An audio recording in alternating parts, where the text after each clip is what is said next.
Hola, buenas noches, amigos que nos escuchan o ven a través de las redes sociales. Estamos en nuestro canal de Contraargumento en las charlas mexiquenses. Hoy es 7 de julio del año 2021, el año electoral en nuestro país y en el Estado de México. Saludamos a don Alfonso Bravo. ¿Cómo estás, Alfonso? Hola, buenas noches a todos ustedes. Buenas noches, Leonel. Gracias, Alfonso. Pues bueno, ahora que estamos en este mundo postelectoral, quiero hacer una referencia a lo preelectoral en términos de años atrás. El día de ayer fue 6 de julio y hay un 6 de julio muy significativo en la historia, dijéramos, contemporánea política de México, por todo lo que significó. No solamente la jornada electoral, que de por sí fue muy interesante, pero todo lo que enmarcó aquel proceso electoral donde a nivel nacional compitió Carlos Salinas de Gortari, que a la postre fue presidente de la República, que por el Partido de Acción Nacional compitió Manuel de Jesús Cloutier, y por el llamado Frente Democrático Nacional, Cuauhtémoc Cárdenas. Hay que recordarle a la gente que nos escucha, sobre todo a la gente joven, que este Frente Democrático Nacional era, digamos, una coalición, una alianza de diferentes partidos, entre ellos el Partido Popular Socialista, el Partido del Frente Cardenista de Reconstrucción Nacional, y también competía el Partido Mexicano Socialista con Alberto Castillo, que a la postre se sumó a esa candidatura de Cuauhtémoc Cárdenas. Era PMT, ¿no? Era PMT, el Partido Mexicano del Trabajo, ¿no? De los trabajadores, ¿no? Sí, de los trabajadores. Eso era Y también el grupo. estaba Rosario Ibarra. Eso fue, digamos, en el contexto de lo nacional. Y habrá que decir que esta candidatura de Cuauhtémoc Cárdenas, pues digamos, fue el boom noticioso, si lo queremos ver así, o el boom político, si lo queremos ver de otra manera, porque junto con Porfirio Muñoz Ledo encabezaron una cosa que le llamaron en el PRI de aquel entonces, la corriente democrática. Entre otras cosas, pues quería que el candidato de ese partido pues fuera electo de un modo distinto y que no fuera el dedazo del presidente. ¿Y por qué no querían que fuera el dedazo del presidente? Pues porque sabían que no les iba a beneficiar a ellos, ¿no? Esto en el contexto nacional de esta elección, pero también hay que decir que obviamente, pues como todas las elecciones federales, pues también se jugó en el Estado de México.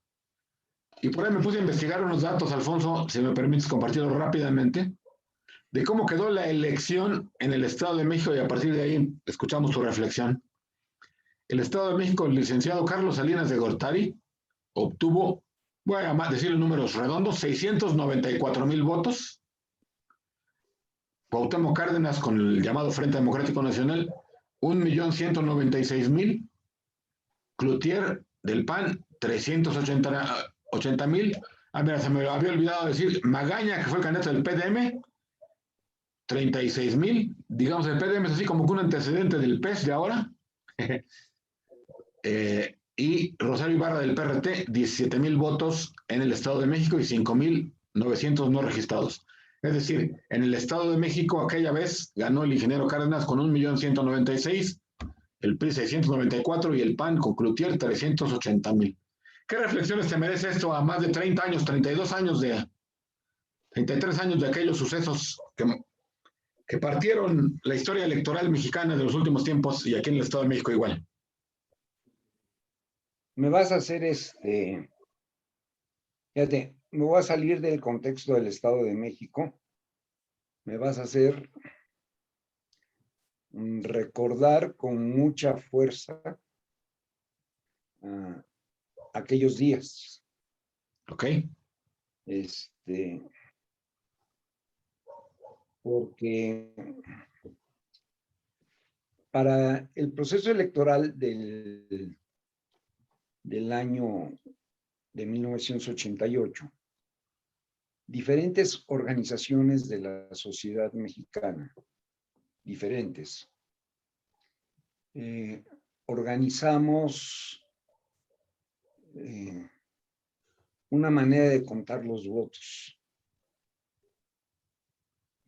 Habría que recordar el tema porque... Y todas estas organizaciones de la sociedad que se formaron estuvieron constituidas por diferentes organismos. Estaba Alfredo Sandoval de Coparmex, estaba la Asociación Nacional Fincas Femenina, estaban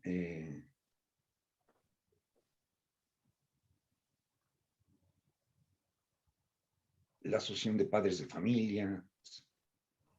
Había como 10, 12 organizaciones. Y formamos un organismo que se llamó la Asamblea Ciudadana, que fuimos una novedad en México. Fuimos una novedad en México porque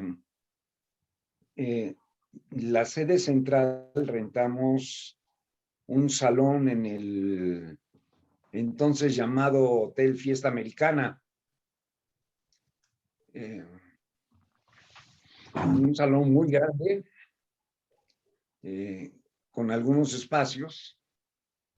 Y si mal no recuerdo, teníamos 50 computadoras. Te marco el tema porque era una novedad en México tener computadoras. Claro. 50 para contar votos de toda la República, con las líneas telefónicas suficientes para recibir llamadas telefónicas, porque entonces no teníamos más que dos maneras con los de internet y esto, sino teníamos la línea telefónica y un aparatito muy moderno para sus días, más de 100 faxes, aparatitos de fax. Era por donde te pasaba la gente la información. Esto era una novedad exclusiva para México.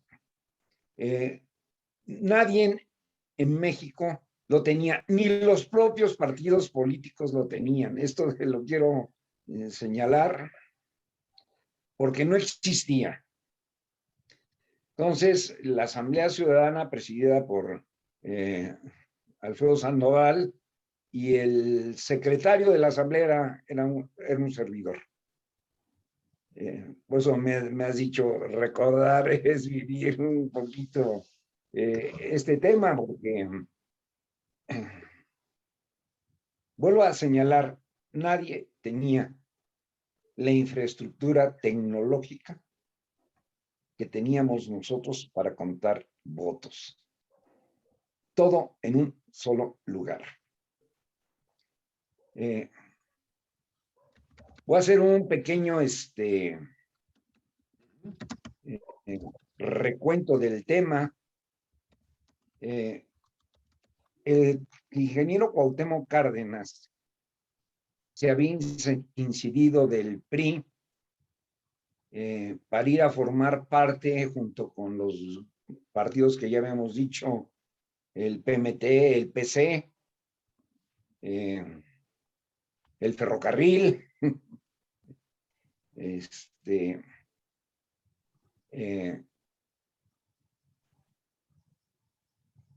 el Gallito, si recuerdas. Magaña. Ajá. Sí, todo esto para formar el Frente Democrático Nacional.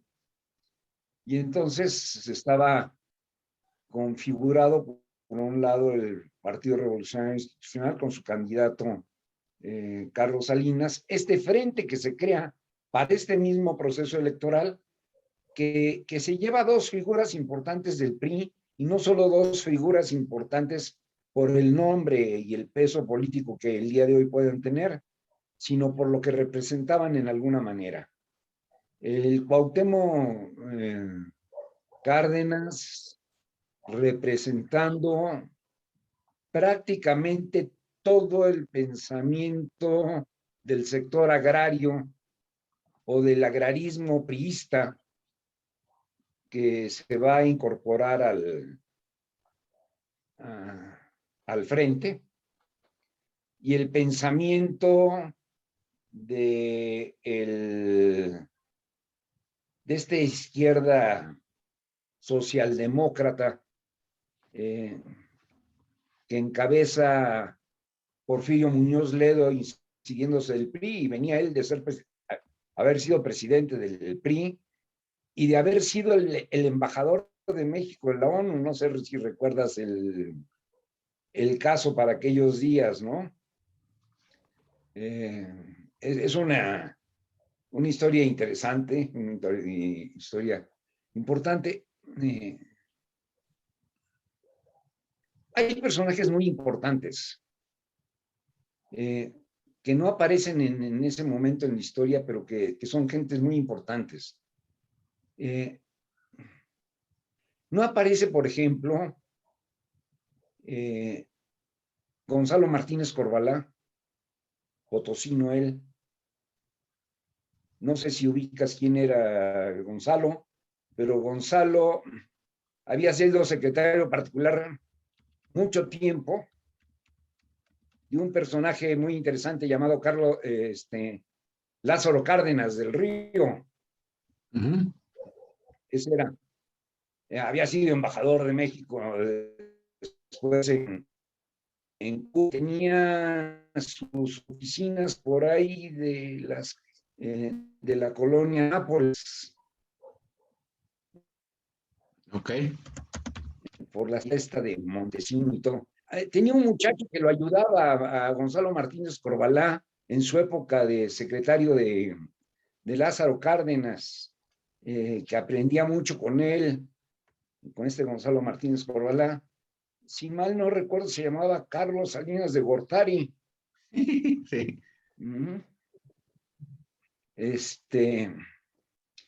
Y el socio en los aserraderos de Cuauhtémoc Cárdenas era otro personaje muy interesante de la vida, un ingeniero llamado Alberto Castillo.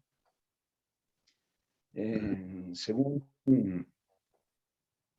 mi memoria de aquellos días.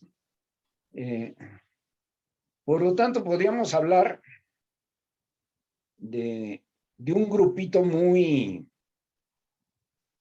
abigarrado. Me faltan algunos personajes interesantes que luego van a tener papeles más importantes. Por ejemplo, todavía existía llamado el caballero, pero que era un verdadero fuché de la política. Órale. Fernando Gutiérrez Barrios. Sí. Y de ese mismo grupo.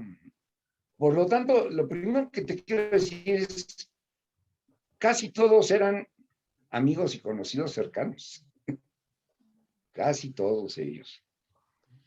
Cuando se da la decisión entre esto, hay algunos personajes que abandonan el PRI 3 días antes de la elección del proceso electoral de ese 6 de julio. En unas calles de por ahí de la colonia, no recuerdo si es la colonia obrera, pero es una de esas colonias del centro, no recuerdo. Muere un personaje simpáticamente al que no le pasa nada más que lo matan. Francisco Javier Obando, no sé si recuerdas todo el dato. Sí, era él junto con otro personaje que eran, digamos, los encargados del operativo estratégico electoral de los números de Cuauhtémoc Cárdenas, precisamente. Y precisamente lo que desaparece en ese asesinato es el portafolio con todos los datos de la estructura electoral de esos días del ingeniero Cárdenas. Cuauhtémoc Cárdenas, ¿no? Lo cual se crea un ambiente muy incierto en ese sentido. Y algunos echan la vista sobre dos personajes interesantes, ¿no? Uno, el tal Gutiérrez Barrios. Otro, un personaje que era el secretario de Gobernación llamado Manuel Bartlett Casualmente. Díaz. Casualmente. Casualmente suceden esos elementos tan interesantes, ¿no? Mira. A partir de la izquierda, y eso te lo quiero decir con números que no sé de dónde salieron, porque vuelvo a repetir, nadie en la historia de México y quien pueda hacer testimonio y verificar los apuntes hemerográficos de aquellos días, nadie puede negar el avance y la cantidad de recursos tecnológicos que tuvo la Asamblea Ciudadana. Nadie puede negar. Y curiosamente, a la hora en que empiezan a llegar los conteos, no había una definición clara sobre el triunfador. No la vi. Te podía decir que las votaciones estaban muy parejas en ese momento. Yo recibí datos hasta el día siguiente con votaciones mucho más parejas, a pesar de que, curiosamente, como eso de las 11:30 de la noche, se le fue la luz al hotel y nos quedamos sin comunicación en las computadoras. De esos eventos fortuitos que suelen ocurrir en la historia, ¿no? Pero puedo decir que fue una elección muy competida. Algunos dicen que ganaba Cuauhtémoc. El PRI decía que el margen era muy claro para Carlos, pero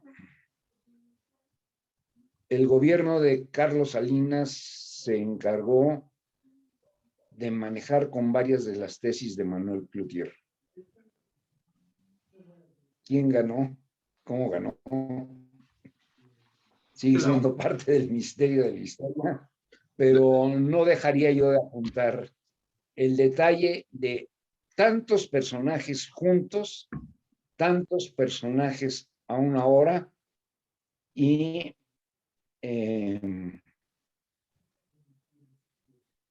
tan inciertos los resultados que aún el día de hoy los datos siguen siendo inciertos en la verificación. Después abonaría yo a otro detalle, si recuerdas, Lionel. No existía entonces el Consejo Electoral. Todo se manejaba desde la Secretaría de Gobernación, y quien calificaba la elección era la Cámara de Diputados, y eso es una anécdota interesante. A ver, si me permites, recopilando un poco, intentándonos reencauzar un poquito hacia el Estado de México, precisamente cuando empiezan a llegar los resultados, como tú lo dices, era obvio que los lugares más comunicados y más cercanía, pues de alguna manera llegara más rápido a esos datos. Se corría más la voz incluso. Estamos hablando del centro del país, de la Ciudad de México y del Estado de México, precisamente por... Y en relación a eso, al ir llegando los primeros datos, tanto al Instituto, bueno, a la Comisión Federal Electoral, como a esfuerzos ciudadanos como el de la DACE, que dice la Asamblea Democrática por el Sufragio Efectivo, y otros más que estaban ahí trabajando, pues empieza a medio pensarse, digamos, de que está ganando la opción de la izquierda de Cuauhtémoc Cárdenas. Y eso hace un revuelo. Pero al referirme al centro del país, me refiero particularmente, en este caso quiero referirme a la Ciudad de México y al Estado de México. Este golpe que hizo Cuauhtémoc y Muñoz Ledo fue una ruptura de lo que se le llamaba, todavía se le sigue llamando, pero obviamente ya está muy fragmentado, de la llamada familia revolucionaria. Es decir, fue un golpe que partió y dividió a ese grupo político que llevaba durante muchos años conservado, cuestionado, gracias a la mano maestra, dijera yo, de muchos presidentes de la República que los habían logrado mantener unidos, y se fractura. Y en el caso del Estado de México, quiero traerte a cuenta a un señor llamado Cuauhtémoc Sánchez Barrales, que en ese tiempo era, además de, sí, que en ese tiempo era el presidente del PRI del Estado de México. Y hay una referencia que los que nos escuchan o ven pueden buscar en incluso está en el periódico En El País, ahorita si le ponen ahí elección 6 de julio del 88 van a salir. Y hay una frase, una referencia a este señor, y dice que Juan Sánchez Barrales dice que era miembro de la Confederación Nacional de Campesinos, la CNC, declaró que el fracaso del PRI y la pérdida de sectores importantes del poder se debe al arribismo y compadrazgo que han predominado en el partido. Hace poco hablamos de cómo estaba el PRI en el Estado de México, pero del 88 ya hablaban del arribismo y el compadrazgo. Luego dice él, Sánchez Barrales afirma que existe desbandada en el partido del gobierno. El presidente del PRI en el Estado de México, que resultó derrotado en los comicios, pidió que en el futuro la gente que se seleccione como candidato debe tener popularidad y méritos y no ser como hasta ahora, producto de negociaciones o de tira y afloja entre los sectores obrero, campesino y popular. Es decir, el golpe que dieron en el centro del país la izquierda a través del Frente Democrático fracturó a la familia revolucionaria y también el Estado de México. No sé qué referencias tengas, pero yo te puedo comentar que, por ejemplo, en el municipio de Nezahualcóyotl existía una agrupación que concentraba todo el priismo de ese lugar, ya lo habíamos hablado en su momento hace 3 semanas o 2 semanas sobre el Estado de México, era el Consejo Restaurador de Colonos, que era la herencia de todos los que habían fraccionado y, digamos, dirigido la construcción de Nezahualcóyotl. Y resulta que el dirigente histórico de estos, los que conocieron Neza en aquellos tiempos, se han de acordar que había un triángulo a la entrada del municipio, un triángulo que era el simbolito de esta agrupación. Odón Madariaga era el dirigente de esta agrupación priista dura, priista, y rompe con el PRI, en este caso el PRI municipal o el PRI del Estado de México, se van con Cuauhtémoc Cárdenas, y debo de decirte, yo estuve ahí presente, era un muchacho de 20 años, yo estuve presente, fui a asomarme a sus grandes mítines que hacían en el Palacio Municipal de Nezahualcóyotl, y en verdad eran sorprendentes, eran mares y mares de gentes que se acercaban a apoyar a Cuauhtémoc Cárdenas, y todos los que estábamos ahí decían, híjole, va a estar muy difícil la elección porque el Frente ya se chupó al PRI, era un poco lo que decía un amigo que yo tenía ahí, ¿no? Que ya se había chupado al PRI. Entonces este fue el escenario que se dio, digamos, en el Estado de México, y una reflexión sobre lo que pasó en el lado oriente, donde tuvo un éxito muy importante y que gana la elección, por lo menos en los datos oficiales, con los números que he dado, de más de 1 millón de votos en el Estado de México, 1.196.000 contra 600 del PRI y 380 de Cloutier. ¿Cómo ves esta referencia en el Estado de México? Con una pequeña salvedad, Leonel, son los mismos datos, y fíjate, con esa crudeza de los datos que hoy se tienen, los que se tienen, también indica el comienzo de la reconfiguración o la configuración del Corredor Azul. Es precisamente en esa época en la que se empiezan a crear las grandes corrientes y las grandes tendencias ciudadanas que van a culminar con el arreglo del Corredor Azul hacia el año 2000, pero empezando ya desde el año de 96, estamos hablando 8 años después del asunto, ¿no? No sé si recuerdas Sí, claro. el tema. Eso es un momento muy interesante. Hay que recordar, si no me falla la memoria, en aquella elección del 88, Acción Nacional gana un distrito en Atizapán con el profesor Regulo Pastor, si no me equivoco, y también gana un distrito en Naucalpan.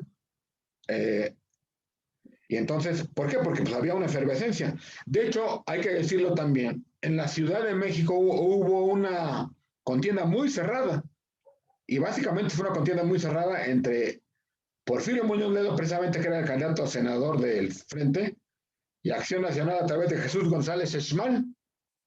Así es. Y incluso hubo cuestionamientos de parte del PAN de que hubo un fraude a favor de Porfirio Muñoz Ledo para cerrarle la puerta a González Esmal. Y esto está dentro del marco de lo que en su momento también se decía en aquellos tiempos, de que la salida de Cuauhtémoc había sido planeada, dijéramos un poco, para también detener el avance que tenía Acción Nacional con la fuerza que ya traía, con los esfuerzos que había hecho en Durango, en Chihuahua, en el 86, que había tenido éxitos muy importantes, con el mismo Cloutier que había competido en Sinaloa de una manera fundamental.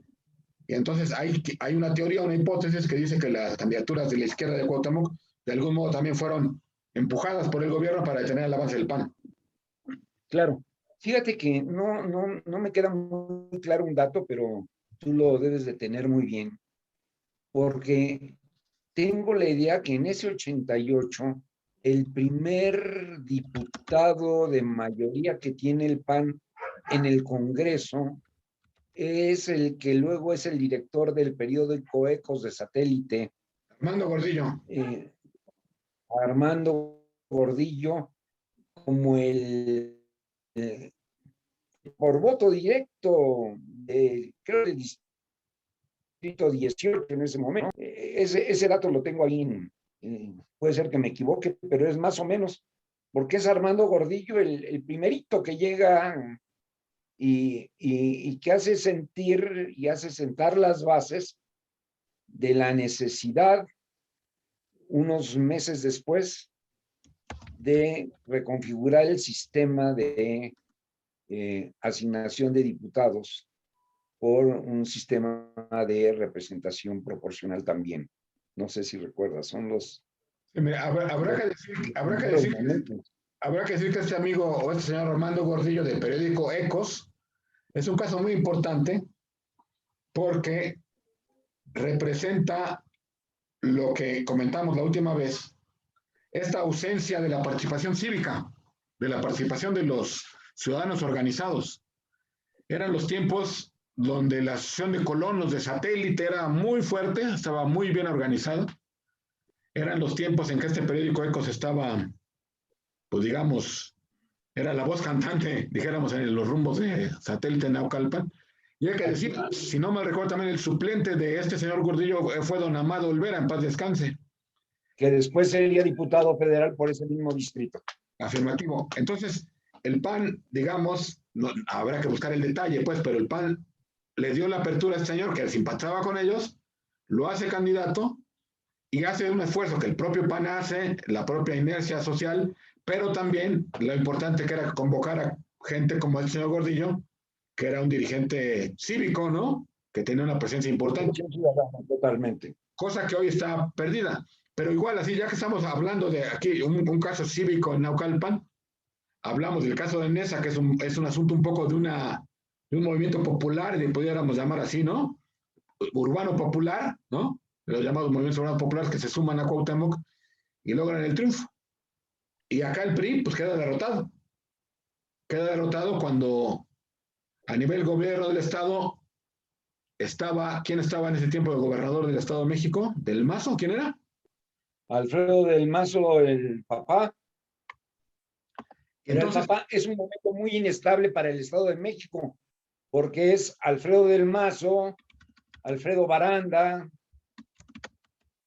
El Estado de México en ese periodo, en menos de 6 años, tiene 4 gobernadores. Este es un periodo de una gran inestabilidad política para el Estado de México. Después de la salida de Alfredo del Mazo, porque recordarás que Alfredo del Mazo sí culmina el...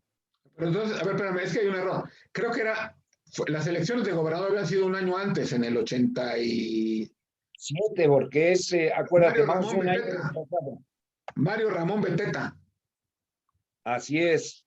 que le ganó del PAN Gana, a Javier Paz Zarza, fue el así candidato, es. digamos, el segundo lugar, ¿no? Así es. Y había un personaje, digamos, importante, yo estoy revisando aquí, que era de la izquierda, Carlos Bracho, fue el candidato de la izquierda, pero lo que voy El es, actor. el actor, y hoy se sorprenden los nuevos analistas políticos de que hay actores en la política nacional, cuando ya vimos que no, pero aquí lo interesante es cómo ese 1.500.000 de votos que saca Ramón Beteta contra 220.000 de Javier Paz y 175 de Carlos Bracho, un año después se, Cambian. se pierde totalmente la elección, perdón, los resultados, y del 5 de julio del 87 al 6 de julio del 88, el PRI pierde la elección de gobernador, perdón, la elección de senador y la elección en el Estado de México. ¿Qué reflexión te merece esto a raíz de lo que hoy estamos viviendo?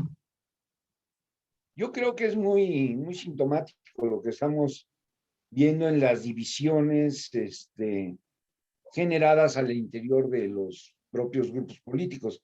Si me haces a mí pensar, yo creo que estamos en un momento crucial porque también el PRI en el Estado empieza a dar una imagen de recomposición, por lo menos a partir del gobierno estatal. No sé si te has fijado en los últimos cambios que se han dado en la estructura de la Secretaría de Gobierno, que cambian de coordinadores varios, y el surgimiento de una pequeña figurita por ahí, medio rara, ¿no? La de Pepe Osuna, el hijo de Alejandro Osuna, el anterior secretario de gobierno, pero que sigue metido en las entrañas de la Secretaría de Gobierno del Estado, cambios que se dan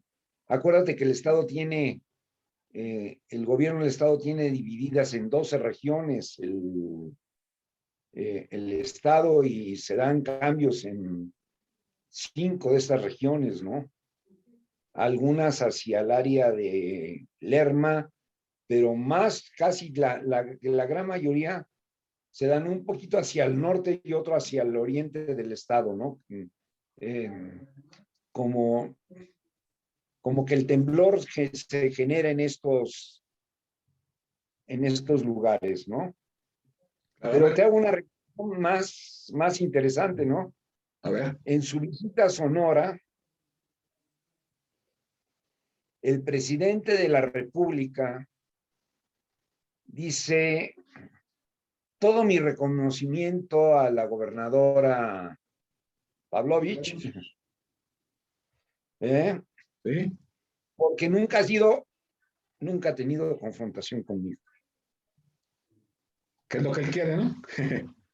¿No? Pero te lo hago en reflexión al señor gobernador Alfredo del Mazo, que es incapaz de decir: esta boca es mía en lo que está pasando dentro del Estado de México. Y está el cambio de directores regionales o responsables regionales, el cambio que se está dando en algunas estructuras de la propia Secretaría de Gobierno,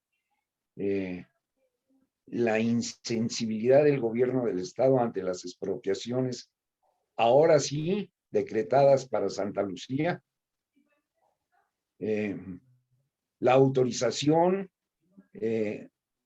fuera de sitio de algunas áreas de crecimiento habitacional en los alrededores del aeropuerto de de Santa Lucía. Y fíjate, todavía no tenemos arregladas las vías de comunicación que llegarán a Santa Lucía. Yo te diría que si me dices, en reflexión a lo que pasó en aquella época, creo que el gobierno del Estado está, yo no sé si temblando, pero reacomodando todas sus fuerzas. Esto es lo primero que te podría yo dar en una primera interpretación de lo que está sucediendo en este momento, ¿no? Claro, Hay reacomodo.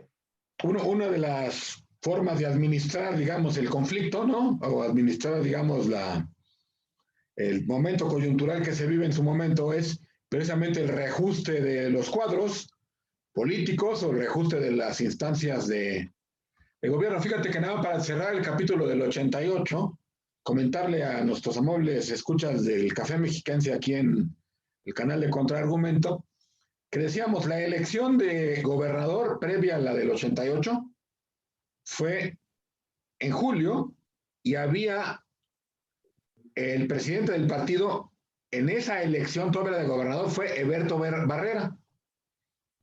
Hasta el 17 de julio del 87 entró Cuauhtémoc Sánchez Barrales. Así es. Es decir, Eberto Barrera del 85 al 87 gana la gobernatura. Ahora sí que entrega buenas cuentas. Pero al 17 de julio de ese mismo año entra Cuauhtémoc Sánchez. Y casualmente dura muy poco. Sale un mes y 5 días o un poquito más. Después, el 24 de octubre del 88, sale Cuauhtémoc Sánchez después de esta estrepitosa derrota. Y entra nada más y nada menos, tú te has de acordar de él, el licenciado Héctor Jiménez González, que fue presidente del PRI del 88 al 89 y que luego tuvo, bueno, ya tenía pues, pero luego también tuvo una carrera importante tanto en el gobierno del Estado como en el propio Senado de la República y en otros lugares donde don Héctor Jiménez fue quien estuvo, pero le tocó, después de la debacle, tomar el rumbo del PRI en el Estado de México. Eso lo comento un poco en el símil de lo que tú dices. Hay un resultado electoral, en este caso medio favorable a Alfredo del Mazo y el PRI actual, y hace modificaciones. Pero en ambos momentos, pues hubo reacomodos, porque así es como se gestiona, digamos, el golpe o el acierto. Así es. Y en esa misma remembranza del 88, diría yo que lo que estamos viviendo ahorita es un reacomodo de las fuerzas, incluso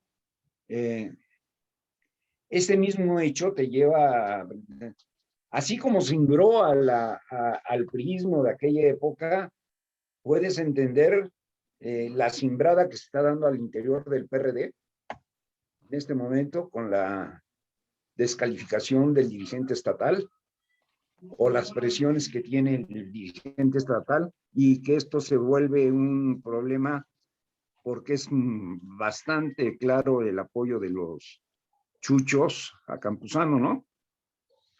De hecho hay una guerrilla, digamos, adentro, ¿no? Que lo quieren destituir. Han hablado algunos que, según dicen ellos, han perdido la identidad del PRD al unirse al PRI y al PAN. Y aquel, pues, como que contesta, pues a lo mejor perdimos la identidad, pero conservamos el registro, ¿no? Dice el PRD.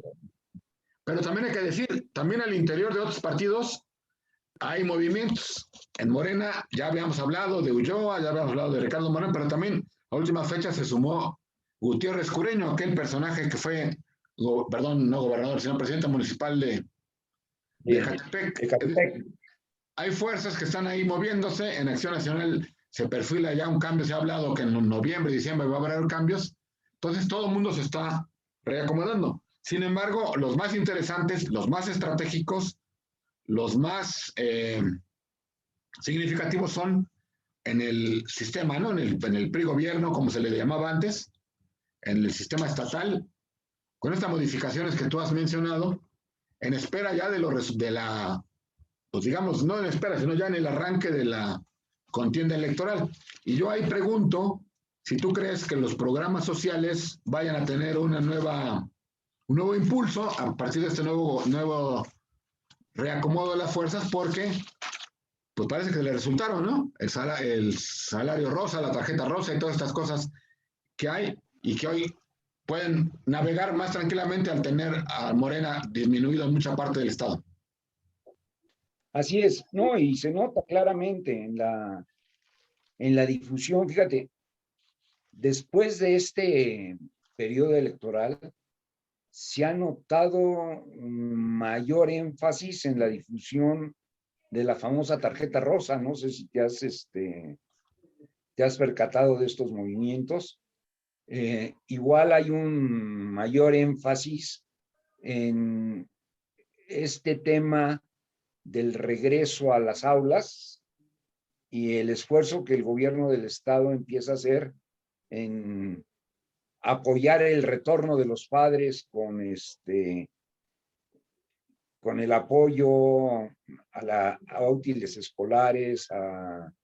De hecho, el gobierno del estado se está moviendo a tratar de sacar la mayor raja política del momento en que estamos viviendo, ¿no? Esta estrategia del salario rosa, que se supone que, bueno, no se supone, creo que de alguna manera lo hace, pero tiene como objetivos pues que la gente supere las condiciones de pobreza y por eso se supone que solamente ayudan a mujeres que están en condiciones de pobreza, que no tienen trabajo, ¿no? Y es en tres sentidos. En el apoyo que le llaman para el desarrollo integral de la familia, el otro que es de la vulnerabilidad, y hay un tercero que se ha hablado poco, pero es igual de significativo, que es la beca educativa para mujeres. Y en esta beca el gobierno del Estado le bajó la edad y inteligentemente no es a partir de los 18, sino a partir de los 15 años, porque es escolar, pues, y hasta los 59. Hay una atención sobre el tema de mujeres, como dices tú, a partir de este nuevo, del 6 de junio, perdón, para acá, de por sí era su programa estrella, de por sí, pero hoy le han metido mucho más y todos los días vemos que en Tultitlán y que en Toluca y que en San Martín de las Pirámides se mueve la estructura del gobierno para anunciar la entrega de las tarjetas. Y esto aunado al protagonismo de algunas personas como Marta Hilda, como Ana Lilia, como la misma Carolina, que poquito a poquito empiezan a movilizarse en diferentes sectores, ¿no? ¿Me estás queriendo decir que las mujeres en el PRI quieren la candidatura? Yo no sé si la quieran porque nos podemos equivocar como con la universidad, ¿no? Pero de que, de que hay un cuidado y un movimiento hacia las mujeres, eso sí lo podemos decir, con mucha claridad. El gobierno sabe perfectamente bien que hay una fuerza en el sector femenil muy importante y que normalmente es definitorio, ¿no? Yo creo que sí hay eso. Ya decir que se enfoca para X o para Z todavía es muy temprano, aunque habría que decir que, que falta muy poco tiempo para el 23, si lo tomas en consideración, y eso es muy importante, ¿no?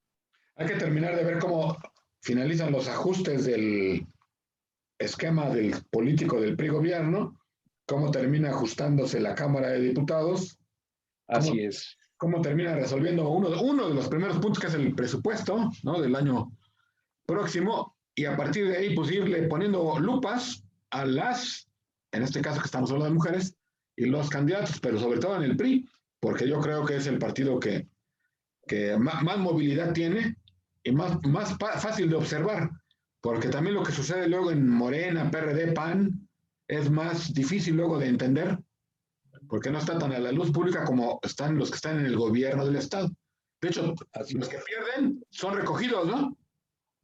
Pierden en sus lugares y los recogen para pues darles movilidad política y rescatar lo rescatable, que es mucho, que le falta al PRI por rescatar, ¿no?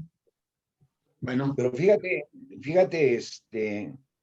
Leonel, que una de las virtudes que tiene el PRI en el Estado de México, a algunos no les gustará la palabra virtud, pero yo creo que si no es virtud, si será una cualidad, es que el PRI normalmente trata de cobijar a sus cuadros, ganadores y perdedores. Normalmente trata de no perder esa riqueza en esos cuadros, porque finalmente esos son los mismos cuadros que le van a dar fuerza y le van a permitir balancear los procesos electorales. Esto es algo que algunos partidos políticos que no sea el PRI, no han aprendido muy bien. Vamos a hacer una pequeña pausa para pasar a un siguiente tema, si me permites. Claro que Bien, vamos a pasar a otro tema que un poco hacemos un puente del tema que traíamos, que era la reestructura del gobierno del Estado, es decir, el juego que tiene Alfredo del Mazo y su equipo para enfrentar esta nueva etapa. Pero también del otro lado hay un juego, una jugada que venía ya de atrásito, de Higinio Martínez y de Maurilio Hernández, básicamente en Morena, que a través de la Cámara Local impulsaron o están impulsando el tema del llamado Parlamento Abierto, en este caso, que es con una pretensión originaria de modificar la Constitución del Estado de México, y hay quien ha hablado de que quieren hacer una nueva Constitución, lo cual ya hemos comentado en su momento, lo cual es muy difícil porque requiere el constituyente permanente y otros temas que ya Alfonso en su momento explicó.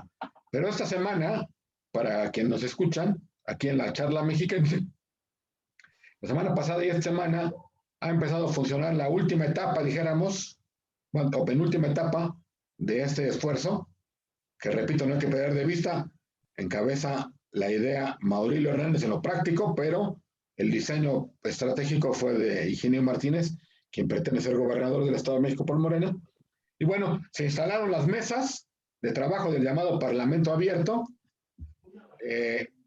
y hoy ya empiezan a trabajar y hay temas importantes que están tratando. Hay una mesa, por ejemplo, de desarrollo urbano y rural, otra de medio ambiente, educación, cultura, ciencia y tecnología, igualdad sustancial, seguridad y justicia, derechos humanos, derechos de los pueblos indígenas, democracia y régimen político, etcétera, etcétera, etcétera, ¿no? Y otras más que por ahí hay, que tengan que ver con los temas de fiscalización y temas financieros, presupuestales. Este es, digamos, el esquema que trae este juego, por un lado distinto al del gobierno del Estado, y que a mi juicio, salvo tu mejor opinión, no tiene la suficiente gasolina para que el motor termine de arrancar y llegar a la meta de reformar la Constitución. ¿Qué te parece este tema, Alfonso? ya lo habíamos comentado, el tema de la posibilidad de una nueva constitución. Yo creo que está muy enredado. Primero porque cuando se empezó a hablar de esto, parecería que había un acuerdo entre los partidos políticos para llegar a una nueva constitución. No solo de una reforma a través del constituyente permanente, sino una nueva constitución del Estado. En aquellos días se notaba claramente, por lo menos, que el Partido Revolucionario Institucional estaba dentro del juego y que seguía las jugadas. Yo creo que a manera de observación, creo que el tema se ha entrampado porque la nueva conformación del Congreso no permite pensar en que el proyecto original funcione. ¿Por qué digo esto? Estamos, si me pones muy, muy apretados los días, a 2 meses del inicio de la nueva legislatura. 2 meses del inicio de la nueva legislatura, y estamos iniciando un parlamento abierto con una nueva legislatura en la que la mayoría de sus integrantes serán nuevos. Y por lo tanto no puedes agarrar y decir que cómo van a reconocer todas estas propuestas a partir del Parlamento abierto, ¿no? Esto es una cuestión. Sí, se abre el Parlamento, se abre en la sede de la Cámara de Diputados, de la legislatura local. Se instalan las comisiones para el Parlamento abierto, pero se nota una gran desorganización al interior del propio Parlamento, como que de repente perdieron el ritmo, el tiempo, el espacio y la capacidad organizativa, ¿no? Yo, yo, yo podría un poco comentar que el problema, creo yo que uno de los problemas que hay es que precisamente no nace realmente de una preocupación legítima, bueno, no sé si legítima, una preocupación, entre comillas, ciudadana o popular, sino que nace de una estrategia política electoral para llegar al poder, ¿no? Del grupo del GAP y del grupo de Higinio, y que en ese sentido, pues los partidos como estos estaban observadores, estaban midiendo el ojo, midiendo cómo estaban las cosas, por si llegaba a conservar la mayoría morena, pues ya estaban ahí un poco adentro, ¿no? Pero hay que recordar quién es el impulsor y quiénes son los que operativamente lo están llevando. Él se llama Mauricio Valdés. Y también este señor Mauricio Valdés tiene una historia y hay que revisar siempre la historia. Y casualmente, ¿de qué municipio crees que es? No, no me vas a decir que es del Oriente. Y no me vas a, y no me vas a creer que es de Texcoco. ¿A poco crees? Oye, ¿y no se bañaba en los baños de Texcoco? Así Aquellos es. que usaban en Presidente, Zahualcóyotl, ¿no? presidente municipal de Texcoco, diputado federal, senador por el PRI, y de alguna manera, Así, casualmente, vecino de Higinio, ¿no? Entonces, así es. yo creo que esta estrategia, Vecino, vecino y amigo personal. no, pues imagínate que le encargue este proyecto político tan importante para ellos, pues habla de una amistad que va más allá de los compadrazgos, de las fiestas y el tequila, ¿no? Pero Oye, yo creo que ese es, en el fondo, la condena de este tema, porque es un tema que nació parcializado, ¿no? Que nació con una imagen para concederle algo a alguien de un grupo político que, como dicen los anuncios de la lotería, ya me vi, ¿no? Y ya se ven en el gobierno del Estado, entonces quieren organizarlo todo a raíz de eso. Ciertamente ha habido algunas voces que han participado y que han estado ahí, pero termina con unos límites que el propio diseño original político les hace daño, ¿no? Si hubiera sido concebido de otra manera, más plural verdaderamente, con una participación ciudadana más de fondo o de más calado, creo yo que tendría futuro. Pero hoy prácticamente lo veo como un ejercicio casi académico que no terminará en muchos resultados electorales, perdón, legislativos. oye, eres muy amable al decirle casi académico. Yo creo que la academia no está presente, la información que yo poseo, lo que conozco del Parlamento, es más bien una postura más ideologizada, en algunos momentos más presionada de un lado que otro, pero podría decir que hay hasta ideas tan, tan jaladas de los pelos, por decirte así, como pedir universidad obligatoria para todos los mexiquenses, ¿no? Nada más para darte idea de hasta dónde está la academia, ¿no? Digo, yo decía lo académico, en el sentido no de que hubiera académicos o profundidad, sino digamos en el esquema, ¿no?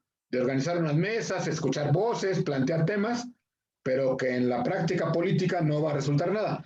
A eso me refería yo, Leonel, a que no hay una estructura académica. Entonces, no hay una estructura, deja tú lo académico, una estructura lógica para la discusión de un nuevo modelo constitucional.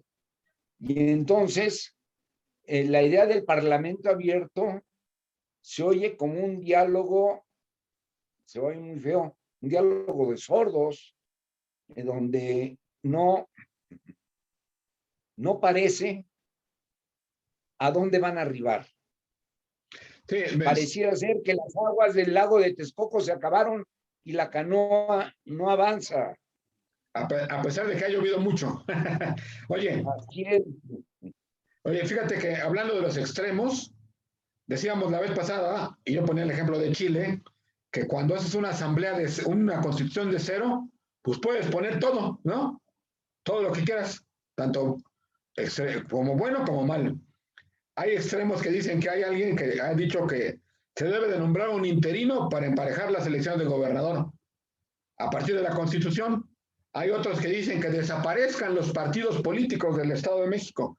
Son extremos de propuestas. Y habrá que decir, hay algunas que son serenas, ¿no? De gente que quiere cuidar los dineros públicos, que quiere gente que quiere hacer mejor la administración municipal, etcétera.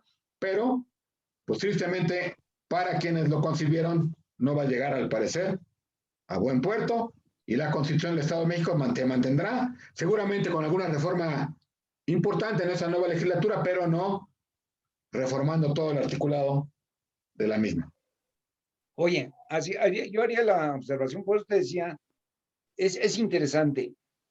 No hay de entrada un proyecto constitucional que pueda ser sometido a un parlamento abierto.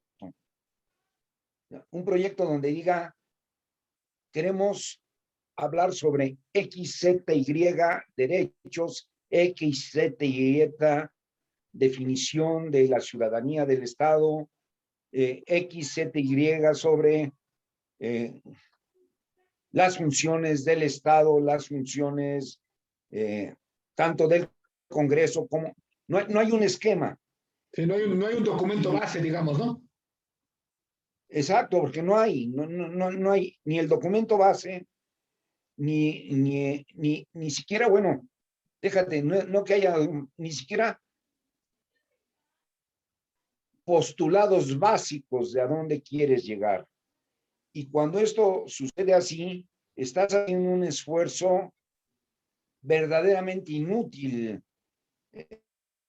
Bueno, te puedo decir hasta absurdos, ¿no? Convocatorias a reuniones de las comisiones del Parlamento abierto con 2 horas de anticipación, señor. Verdaderamente parece ser que un hombre tan experto como Mauricio tiene poca, pero me preocupa mucho que también ahí ha habido gente de otros partidos políticos que han estado de cerca, el gobierno del estado se ha hecho medio buey, como que lo ve, como que no lo ve, pero no participa en nada.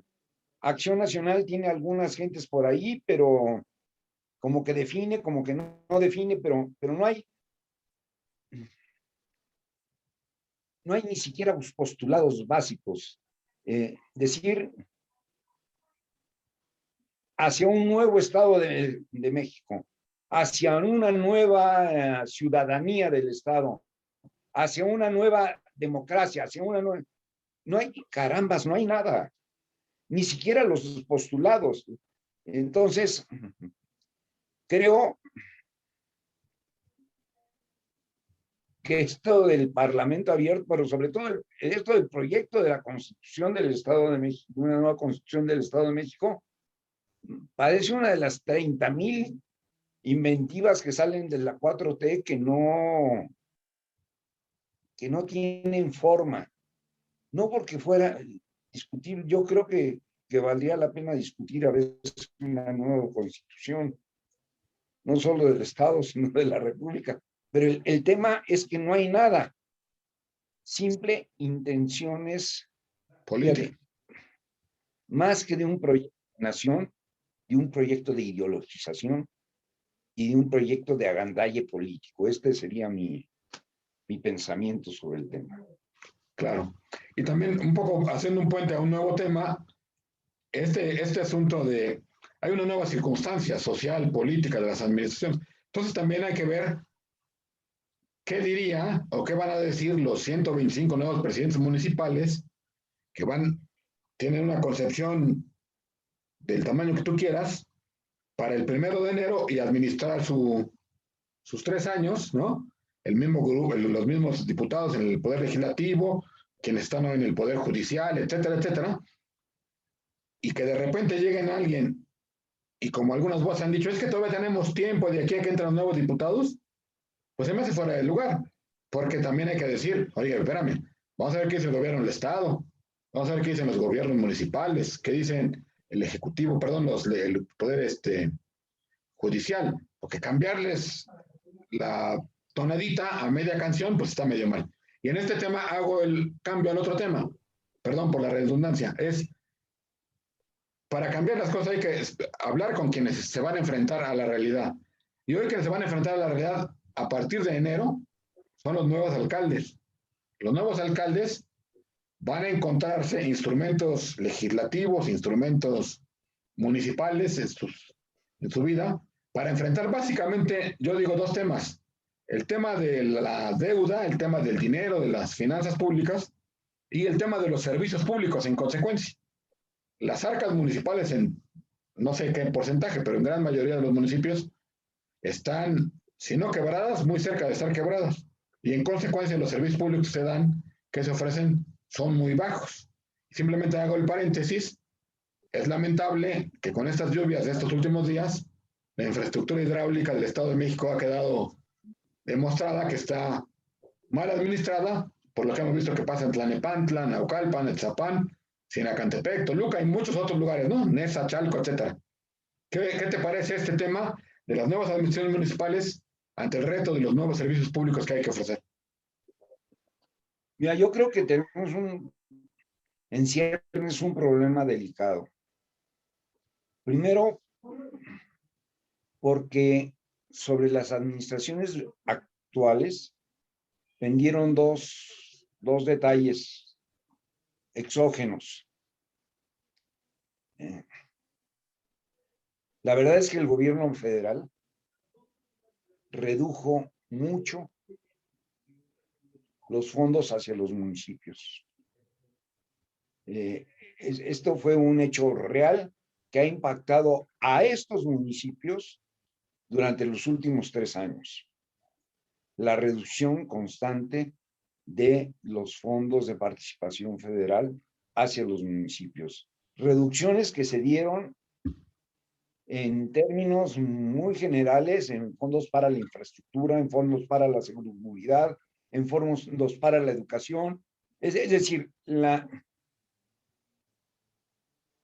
participación de los municipios por parte de la federación se disminuyó y no estamos hablando mal, en más de un 60% de las aportaciones. Esto impactó las finanzas municipales de manera fuerte, fundamental. Segundo, con la misma consecuencia, los fondos estatales para los municipios también se vieron disminuidos en la medida en que los fondos federales para los estados se vieron disminuidos. Entonces, esto estaba configurando ya un problema serio para las administraciones municipales. Un hincapié que nosotros hemos hecho aquí a través de estas charlas mucho tiempo es que no hay que dejar de seguir lo que sucede al interior de la legislatura. Un descuido de la legislatura sobre las finanzas municipales. Hay un gran descuido, no sé si al gobierno del estado no le interesaba, no sé si a los legisladores no les interesaba, pero estaban viendo el tema y poco hicieron en la legislatura, no para aliviar, para poder nivelar el gran desastre que se les estaba generando en los municipios. Terminado este tema, el dispendio municipal ha sucediendo. Y hoy tenemos administraciones en la mayoría de los municipios del estado prácticamente quebradas. Y no solo quebradas, con una amenaza presidencial de lo peor después de las elecciones, ¿no? Quienes se porten bien tendrán recursos, quienes no se porten bien no los tendrán, y entonces esto significa verdaderamente una amenaza sobre el funcionamiento de la estructura básica del Estado mexicano. No solo del Estado de México, sino del Estado mexicano. Ante este problema, ¿qué van a hacer los nuevos presidentes cuando reciban en sus estados, en sus municipios, administraciones totalmente endeudadas, cuando no quebradas? Y habrá que sumarle a eso que dices, que por supuesto en sí mismo es ya terrible. En estos montos hay municipios como por ejemplo Naucalpan, y así hay más, pero es el dato que tengo a la mano, que enfrentan juicios que equivalen a 1,052 millones de pesos, por ejemplo, ¿no? Juicios que son los de los laudos que le llaman, ¿no? Los de materia laboral, administrativa, fiscal, etcétera, ¿no? Que están ahí y que necesitan esa cantidad de dinero y que obviamente, yo te digo, tú eres el presidente municipal de Naucalpan, ahorita suponiendo, y resulta que tienes que destinar 1,052 millones de pesos para este tipo de cosas, o 800 o 700, según el municipio donde estés y el tamaño de tu alcancía, pero pues te meten un aprieto gigantesco, ¿no? Por descuidos, malas atenciones, ya no solamente de la legislatura, como bien dices tú, también de las propias autoridades, no solamente las que van saliendo, sino las que también estuvieron en trienios pasados, ¿no? Alguien decía en broma, ¿por qué no hacemos la consulta también para los presidentes municipales del Estado de México, ¿no? Que han hecho los autores del pasado, porque también ahí hay muchas cuentas pendientes, ¿no? Sí, mira, Leonel, yo haría esta observación interesante, ¿no? Como tú dices, la mayoría de los municipios están en estado de insolvencia cuando no quebrados. Esto es una realidad en este momento. Segundo, las actuales administraciones, por deficiencias propias y por ignorancia del tema, cayeron en endeudamientos superiores a la propia fundamentación municipal. Y esto pone en crisis, y esto es lo que deberían de estar atendiendo en este momento las nuevas administraciones, ponen en crisis no la administración actual de los municipios, sino las entrantes. Deja tú si los llevas a juicio o no, sino las entrantes. Es decir, yo te hago preguntas, yo tengo algunos casos conocidos, tú dirías en Naucalpan, sí, yo conozco de laudos que ha perdido Naucalpan y que no ha pagado, y que te diría yo que con gran cinismo dicen, cóbrense de donde puedan, porque no voy a pagar, no tengo con qué pagar. O sea, debo no niego, pago no tengo. Así es.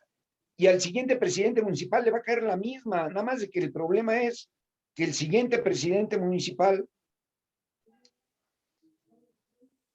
se va a encontrar con una carga pesada, no solo para sacar este problema, para hacer funcionar su propia administración.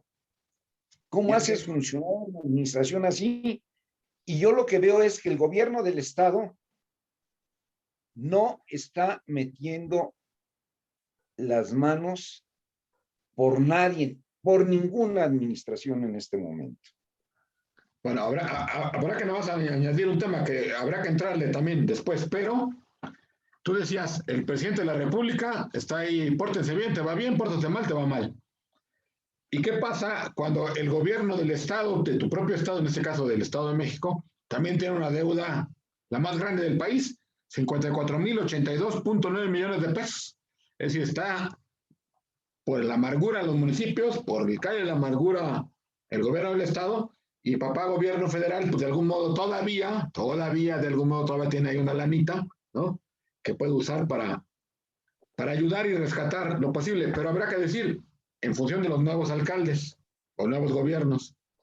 A ver, tú dime, cuando dice alguien, sobre todo los municipios grandes, no, o medianos grandes, pues voy a meterle duro al pago del predial y voy a meterle duro al pago de los cobros, perdón, el cobro del predial y el cobro del agua.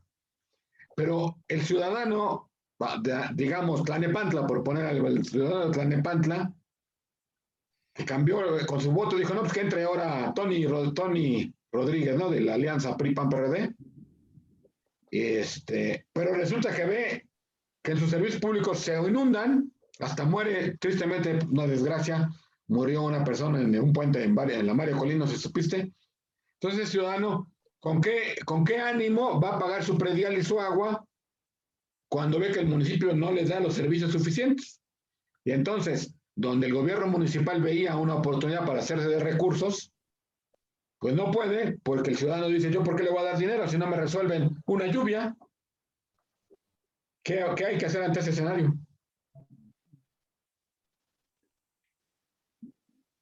Yo vuelvo a decirte lo que percibo del caso. Percibo condiciones muy difíciles que ni el gobierno del estado ni los nuevos presidentes municipales electos están tomando en cuenta antes. No hay un solo intento en el gobierno del estado ni de los alcaldes electos por tratar de lograr antes de su asunción un piso parejo. Olvídate si tendríamos que hacer luego una encuesta para llevar a la cárcel a los X o a los Z. Entonces tendrán que ir necesariamente. ¿Estamos de acuerdo? Sí, claro. Necesariamente. Pero el tema no es quiénes van a ir a la cárcel, sino cómo van a funcionar las administraciones municipales. Si tú le haces caso a Carlos Ursúa y me dices, es que el gobierno escasamente tendrá 60,000 millones de pesos, pues no se los puede dar al gobierno del Estado de México ni yendo a bailar a Chalma, porque es todo lo que tiene. Entonces, no veo yo, a partir del gobierno del Estado, ni a partir, quizás lo veamos en septiembre, de una intención del gobierno del Estado y de una intención de la nueva legislatura que debería de estarse haciendo presente ya para poder explorar las vías de auxilio, no a las administraciones corruptas, no a las administraciones mal manejadas, es otro rollo, de auxiliar el funcionamiento de los municipios. Imagínate, si una triste lluvia te destroza quizás tus municipios más ricos. Imagínate esto sin obra de infraestructura en los próximos años. Porque al final el tema, o imagínate para poder mantener el funcionamiento de los municipios, tener que reducir el 50, el 60% de su planta laboral. Que eso se refleja también en los servicios públicos, porque en la medida que va recortando, pues hay menos gente que puede hacer trabajo en la calle y en consecuencia, pues es más difícil atender la demanda ciudadana. Y por eso digo, el ciudadano dice, ¿y yo por qué voy a pagar el agua? ¿Y yo por qué voy a pagar? O sea, imagínate los afectados en Tlalnepantla.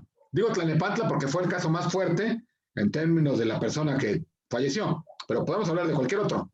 Son tlalnepantlenses, dice, bueno, ¿yo por qué? Se me metió el agua a mi calle y pago 2,000 pesos al año de agua, ¿no? ¿Por qué?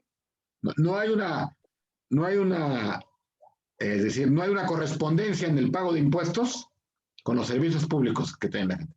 A pesar de que el gobierno municipal o estatal dirá, es que fue el meteoro más grande que ha habido desde el octubre del 92, que hubo un meteoro que mató a 20, hoy no murieron más que 2. Pues no importa, tanto en el 92 como hoy, la gente paga sus impuestos predial y de agua, básicamente, y pues quiere servicios, ¿no? Pero regresemos al meollo de lo que son estas charlas, Las deudas. en el sentido político, ¿no? Sí. No se ve por parte del gobierno del Estado, no se ve por parte del gobierno del Estado una actitud para poder tratar de mediar la crisis financiera y económica que están atravesando los municipios en este momento. No se trata de si los está rescatando o no. Ese es otro tema. El tema es si no se ponen ahorita las bases para la reestructuración del funcionamiento de los municipios en términos financieros, la entrada de los nuevos presidentes municipales va a generar un enorme temblor en toda la estructura política del Estado. Yo no lo quiero ver, creo, y no se ve. Aquí es donde tú agarras y dices, ¿se siente el gobierno o no se siente? Cuando la visión del gobierno se centra en lo importante, no en lo urgente. Y en este momento, ante estas condiciones que hoy se tienen, no se ve que el foco esté centrado en lo importante, está centrado en lo urgente. Y como siempre que centras los focos en lo urgente, la vida se vuelve un problema de bomberos, un problema de estrategas. Esa es la realidad en el caso. Y no veo yo políticamente en este momento estar centrado el tema sobre lo que es importante en este momento, hoy 7 de julio, frente al problema delicado de lo que está sufriendo la administración estatal. No lo refiero al gobierno nada más, sino a los municipios. Si esto no se le pone cuidado hoy, el Estado va a vivir una gran inestabilidad que se va a hacer y se va a sentir en el 2023. Así es. Yo no perdería ese foco, ¿eh? Hay que poner atención, hay que estar atentos a la cuestión financiera de los nuevos municipios, hay que ver qué estrategias empiezan a esbozar algunos alcaldes de los que tengan mayor problema, aunque yo creo que también en los municipios pequeños el asunto, aunque los montos no sean tan grandes, es donde más puede llegar a pegar este tema, ¿no? Porque además no tienen un foco mediático que los les refleje, pero bueno, es un tema que hay que seguirle la pista y tristemente del lado del gobierno del Estado más importante para ellos es entregar la tarjeta rosa que evitar que se inunde una comunidad o dos comunidades, ¿no? Muy bien. Pues Más grave que eso, Leonel. Sí. Es más importante entregar una tarjeta rosa que prever el desastre de la gobernanza que se les viene. Sí, hace falta una visión más de mediano plazo. Oye, muy bien, pues hay muchos temas como siempre que se quedan ahí pendientes.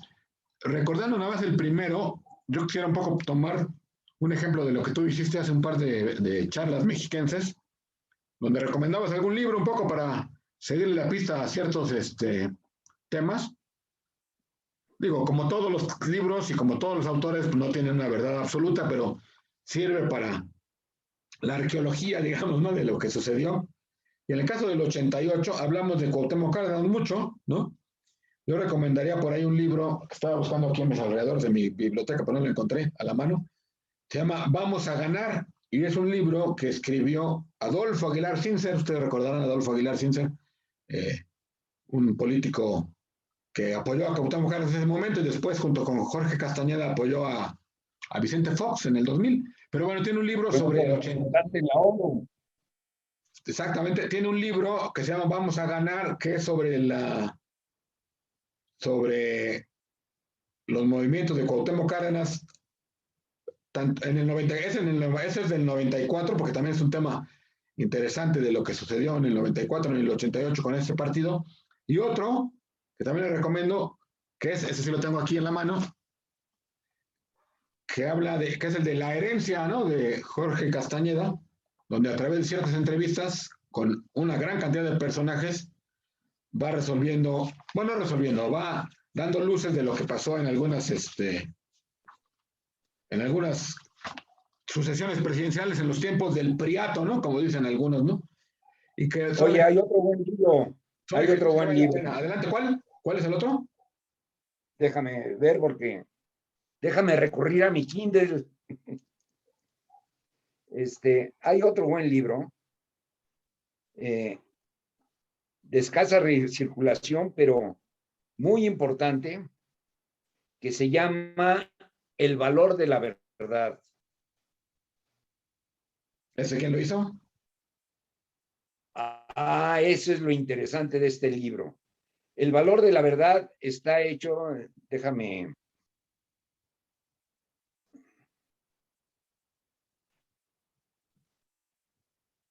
Búscalo en tu Kinder, dices. Mi Kindle, es que pues así es la vida. El valor de la verdad. Muy interesante para entender a México hoy, porque es sobre hoy. Chihuahuas. Es que esto del Kindle luego. ¿Cómo dices que se llama? El valor de la verdad. El valor de la verdad está editado por por Signos, que es una organización civil apartidista. Ajá. Muy interesante porque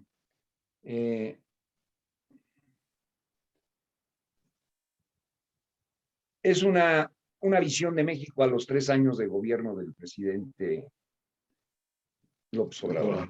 Ok, correcto. Es que yo estaba pensando en algo más viejito. No, señor. Yo creo que hay fíjate que al final de cuentas, en todo lo que hemos hablado y todo lo que hemos visto, algo que le ha faltado a la oposición, esta es mi percepción, es un discurso coherente. ¿Sí? Y yo creo, recordando, fíjate, a los años del 2000, o si quieres vamos a irnos al 94 para que esté más cercano a tu 88,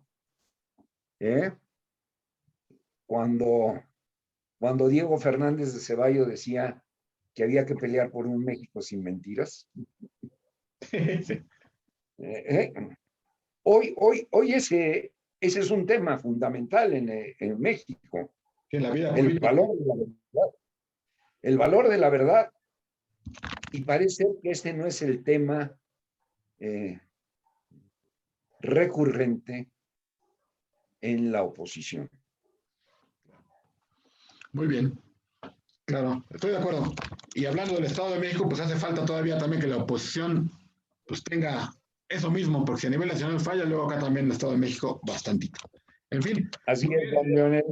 Pues te agradezco, Alfonso, esta charla mexiquense. Les agradecemos a quienes nos escuchan y nos ven. Y esperamos vernos la próxima semana. Gracias, Alfonso. Buenas noches.